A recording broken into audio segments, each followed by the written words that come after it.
Welcome back, friends. This week we're hitting the incredible city of Valencia, and it's somewhere we've been dying to visit, not only to see the sights and eat all the good food, but to really try to get under its skin with a view to deciding whether it's a city we might actually look to settle down in.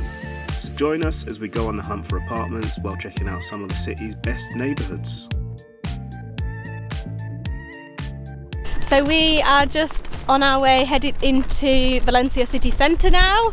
We're going to take the metro, which is supposed to be just around 25 minutes from here. We haven't really got too much of a plan, have we? We're going to just have a bit of a wander around as usual. But yeah, we're going to jump off right in the centre, so I don't think it needs that much planning. We've got a few places highlighted that might be good to eat. Just going to do some sightseeing.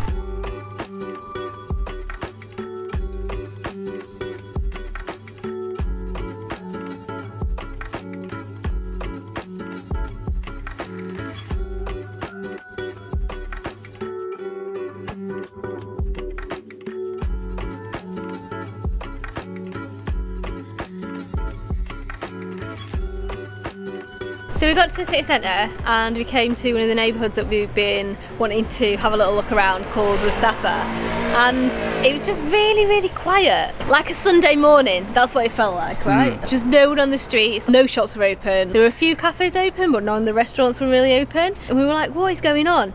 Anyway, we went around some of the restaurants that we had earmarked to go to. None of them were open. Finally found one, and we asked the waiter, and basically it's because there's a huge festival this weekend that we didn't know about, San Juan, and it happened last night, so it's like a midsummer festival of the longest day, the shortest night. So everyone was on the beach having bonfires apparently, so yeah, that's why it's so quiet today, because basically everyone has just got a massive hangover. So yeah, not really sure if we're going to see the city as it normally is. I don't know whether it's going to be quiet all weekend, but we're going to have a little explore anyway. Something that is totally unique about the layout of Valencia is that through the centre there used to be a river, and I think it runs all the way to the sea. Well, most rivers do. But in 1957. Here we go, Stato over here. In 1957 there was a massive flood that apparently took out quite a lot of Valencia. So they decided to reroute the river to a different part of the city, and I think it now runs along the outskirts. Yeah, it goes around the edge. But they were obviously left with a massive riverbed, because it's a really wide river. And the government wanted to turn it into a motorway. I'm reliably informed by my statistician over here. But it was derelict for decades. Yeah? Yeah, ages, yeah. But in the end, people power pulled through, and they turned it into an incredible park, and it just runs literally through the centre of the whole city. One of the most striking and instantly recognisable features of the park is the futuristic Arts and Science Centre. But there are also dozens of children's parks, sports and recreation areas, cafes and much more. It's genuinely a really amazing space.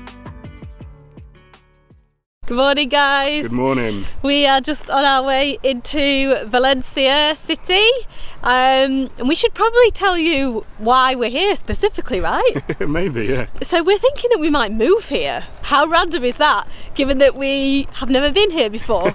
But yeah, we'll try and explain a little bit more about our thinking behind that throughout the day. So yeah, here's the thing. When AD gets old enough that she needs to be going to school, we are thinking that we're going to stay in one place and not be constantly travelling around.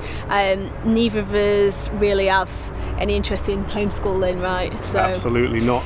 It's not something that we want to be doing. We'd prefer that she went to an actual school. But we don't want to live in the UK. It's too cold, don't like it, not happening basically. So yeah, we're thinking about Spain, so we are looking at different places, and this might be one of them. One of the reasons that we are interested in seeing if we like Valencia is because the weather is super good here. It's really warm, but warm all year round. It doesn't get hugely hot, but it also doesn't get really cold either, and there's hardly any rain. However, it's raining right now.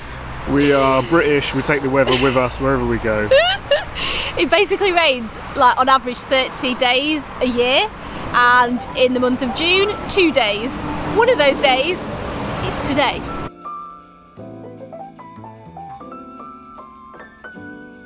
There was about 5 minutes rain and I checked the actual weather report and it's still 26, 27 degrees today.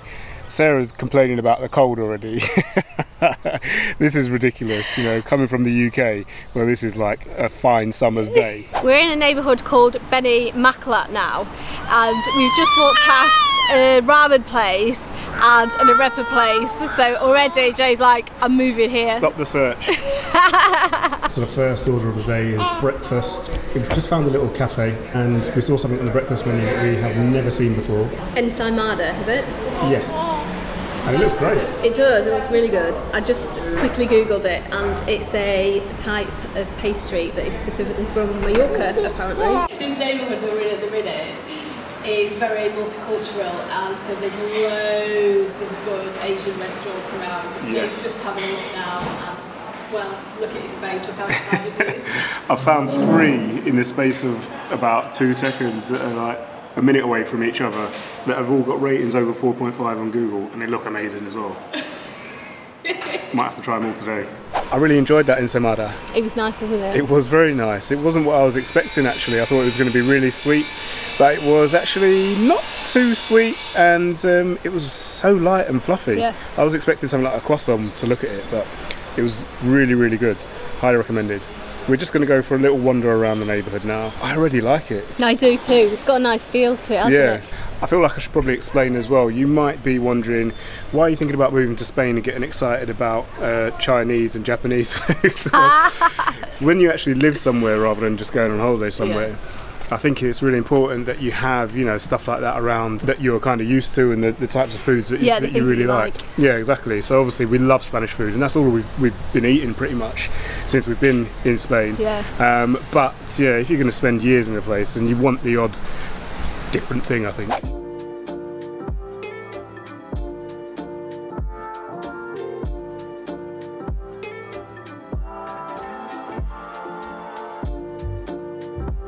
Well, I feel totally vindicated because I dragged us there at exactly 1 o'clock on the dot when it opened. About 20 minutes later, it was completely full up, every single table, not a seat in the whole house. So first of all, that was a very good idea. And second of all, the food was incredible. It was absolutely delicious. It was proper, you know, Chinese food, very authentic. Yeah, I'm really happy about that. It's probably the best thing that's happened to me today. And also the noodles were hand pulled. You could watch the lady making them at the front of the shop, and that's always a good sign. And also it's quite nice to watch as well. So it's like a bit of theatre as you're eating your lunch. So yeah, overall a fantastic experience, and we really like the neighbourhood. Yeah. I think that might be a goer. Definitely a potential. Yeah. I'll try and explain why Spain then. So basically, Jay and I would quite happily settle in Latin America somewhere. So Mexico, Colombia, Bolivia, like tons of countries there that we would just go to and stay there forever basically. However, obviously now we have AD and most of our family are in the UK, so we want to be quite close to there so that we can visit quite easily. Obviously you can't just visit Colombia on a weekend, but you can Spain. So yeah, Spain's the next best thing. We are really keen for AD to grow up speaking another language, and as Jay and I already speak a bit of Spanish and Spanish is such a big language, we feel like that would be really great for her. And yeah, we just like the culture here, like the outdoor culture, eating out quite a lot outside, the weather's great, it just ticks a lot of boxes.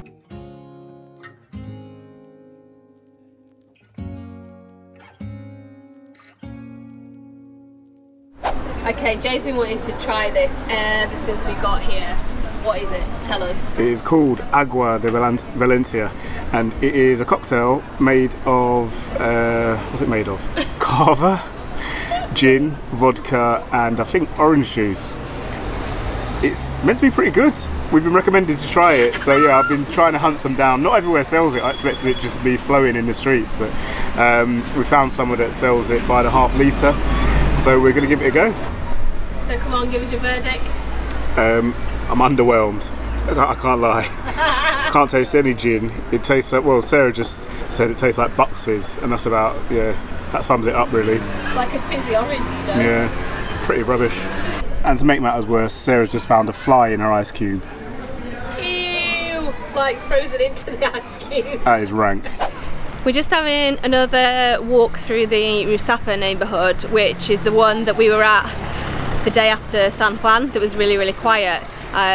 So we came back to see what it was like on a normal day, and it is much better. It's got like a much nicer vibe about it. It does still have like a little bit of a touristy feel about it, I guess, and I don't know, it maybe feels a bit too cool for me and Jay. Some of the bars are quite not overpriced, I guess, but they're like really cool, and like so the prices match that kind of thing. But it's still a really, really pretty neighbourhood. And the one thing that I would say about this as well is the apartments from the outside look so much nicer as well. They've got really nice balconies, and they're obviously quite old, so you would imagine that the inside spaces would match that in terms of high ceilings and stuff like that. So I don't know, this neighbourhood also feels like it would be quite a cool place to live. But yeah, I don't think that we can see ourselves here in this bit as much as we can in Benimaclet. I don't know.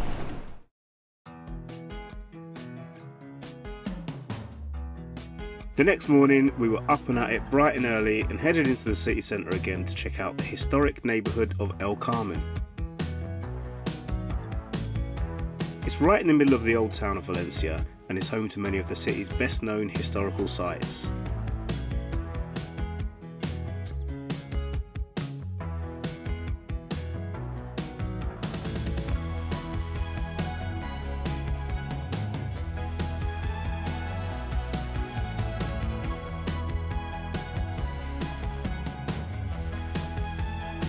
We're just on our way to a restaurant that we've been recommended that apparently is really good for paella. Hopefully they're going to have space for us because we haven't made a reservation. We're just going to drop in. It opens at 1:15, so we're heading there on the dot. Fingers crossed.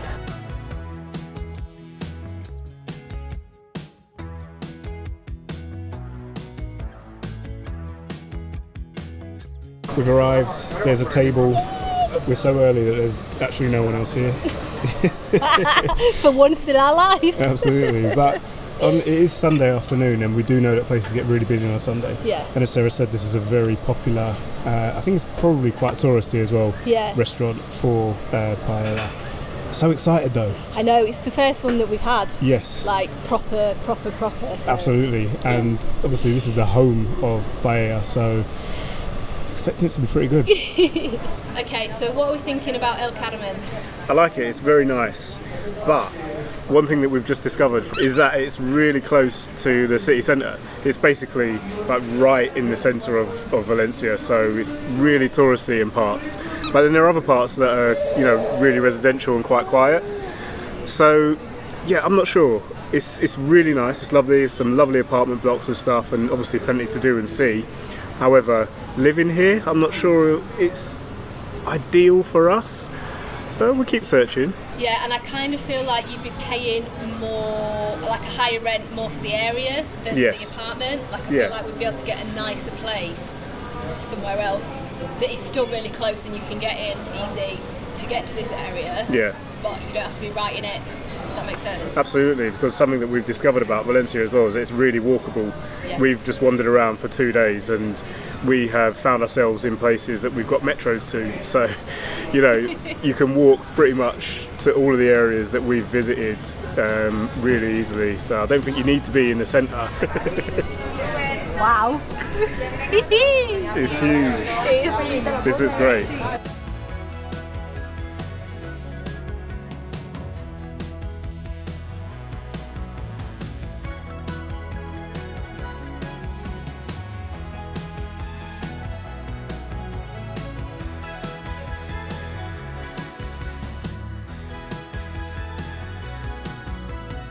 We've crossed over the river now and are on our way to a neighbourhood called Mestalla to see if we like it. It's supposed to be quite a bit more family friendly, less busy, just like a bit more of a local feel. So yeah, we'll see what's going on. So what are you thinking about Mestalla? I like it. Yeah? I think it's completely residential, but there's still a fair amount going on. I mean, obviously today's a Sunday, so there's not that much going on today, but you can see that there's lots of shops and lots of cafes and bars and restaurants and stuff like that. And we've just been past the Mestalla Stadium as well, which is where Valencia play, one of the biggest clubs in Europe, and that's really exciting for me. You didn't even know. I know, I didn't put the two together. I knew what the stadium was called, but I didn't realise that it was right in the heart of the city centre. And that would be pretty cool to live next to that. Yeah, definitely. So the apartments in this area aren't like the pretty ornate ones with like lovely balconies and like they look great from the outside, but I don't know, I don't really care about that because I'm not going to be looking at it from the outside, I'm going to be inside. And they seem to be a reasonable price around here with a good square footage and like really big balconies on the outside. And yeah, they look pretty decent. This morning we are all in for a treat because I am making pancakes.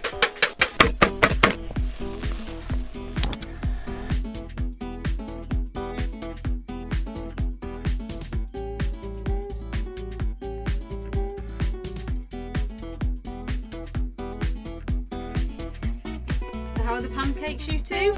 Delicious.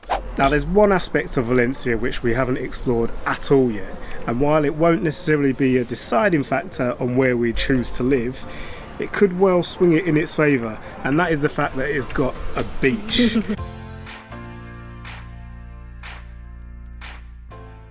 We hadn't heard great things about Valencia's main beach, so we were pleasantly surprised to find out that it's actually really nice. It's flanked by a huge promenade and it's about 500 metres deep, meaning there's loads of space. There are also lots of different areas for beach games and activities that are extremely well used. What's not to love?